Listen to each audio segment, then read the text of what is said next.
Indian Prime Minister Narendra Modi addressed the nation on the country's 79th Independence Day on Saturday. He said India's decades-long Maoist insurgency was nearing its end, but warned that the country now faced new threats from the movement's ideological backers. The remarks come weeks after a youth-led protest movement emerged as a rare challenge to Modi's government.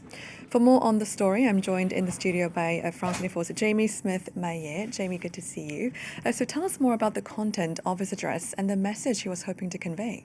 Yeah, well, as you said there, it was an address that he made that lasted over an hour yesterday from the Red Fort in the capital of India, New Delhi, marking the 79th date of independence from British rule from the 15th of August 1947.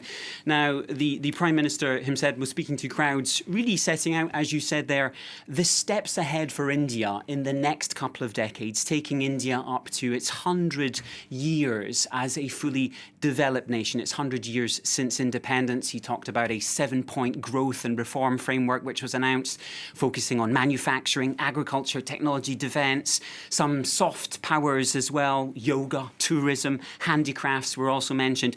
But a particular focus point here was on the youth of India, trying to woo the younger generations with some clear concrete measures, but also saying that they held the key for the future. Here's a snippet of what he had to say. From the Red Fort, I want to make an announcement for the youth of our country. We have decided that in the coming year, we will work to provide training in AI skills to 10 million youths so that the young generation of our country has the capability to lead the world of AI. So what we heard there as well of some concrete measures, free online coaching for various competitive exams is something he mentioned.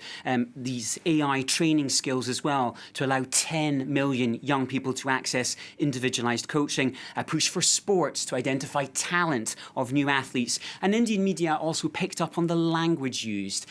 He used the term "my beloved people," "my beloved young," "my beloved youth" over 40 times throughout his address. Right, and Jamie, let's just rewind a few weeks back. Just remind us of the context of the youth-led movements leading up to the speech. Yeah, well, it really culminated in many ways in a specific scandal around a leaked exam paper for a medical entrance exam after weeks of protests, a number of other scandals as well involving the Education Ministry. In overall, a wider sense of malaise in India around access to jobs and education.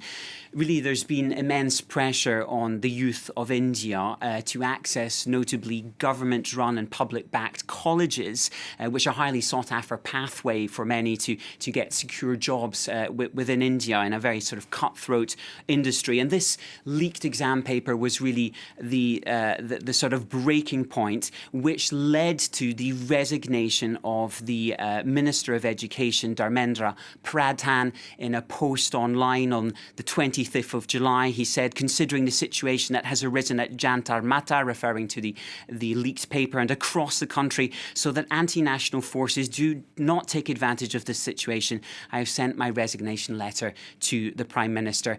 And behind this as well, essentially, what we've been talking about for some time now here on France 24 is the Cockroach Janta Party, a movement which grew online, followed attracting millions of Gen Zers, of youth across India, calling really for change in the sense of a wider sense of malaise I talked about there, but also with a clear message to say that we have a free country, we're here to express ourselves, dissent and criticise the elected government.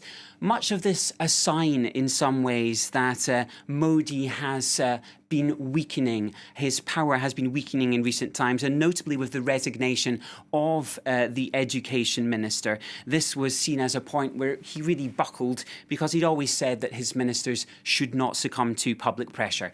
So, summing it up, the speech yesterday essentially trying to woo this younger voter and trying to change potentially the sense of malaise and protest in India. Will it be heard? Will it work? That's yet to be seen. All right, Jamie, thank you very much indeed for filling us in on that.